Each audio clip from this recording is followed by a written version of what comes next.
direkt të sekretarit. Dhe do kuptoni mirë se shpërfaqëson ajo që ju e quani urim për Edi Ramën. Jo, do më thanë. Jo, do më thanë, jo zgjedhjet. Pa uron shqiptarët, kaq. Kështu e kuptoj unë. Aty urohen shqiptarët. Por nuk pretendohet as për farsë elektorale, urohen shqiptarët, nuk mohohet as nuk pohohet farsa. Sigurisht, prit. Këtu ka një gjë. Ja u them unë ju. Ne që denoncojmë, çdo ditë njihemi me prova të reja, fakte të reja. Ne vetë.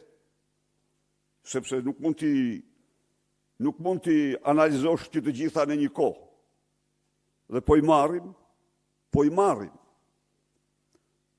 dhe po ja u paraqesim. Kështu që është shumë normale ata të cilët nuk duan të paragjykojnë, pritet raporti përfundimtar. Ky është rregulli. Por ne kemi ndryshuar dhe raportet ndërkombëtare. Ne jemi ata ja kemi dalë. Ne bëjmë pamundurën të mundur. Në vitin 2001 erdhen urimet më të përzemërta nga gjithë bota. Po ato ranë për tokë. Para fakteve dhe të vërtetave që paraqitëm ne, sepse sigurisht institucionet ndërkombëtare janë të interesuar për zgjedhje të tjera, jo për farsa. Jo.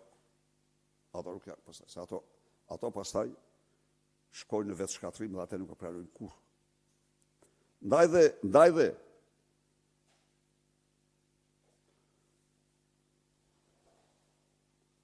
po e peti, pse se përshëndetje Edi Rama atë urim? Më thuj pak herë. Jo më thuj. Si nuk e përshëndeti? Ai që po e prishte, prit. Ai po e prishte si diçka hyjnore atë urim. Pse nuk e përshëndeti? Pra, faktikisht është asgjësimi Edi Ramës. Vazhdoj. Kam dy pyetje. Pyetja e parë.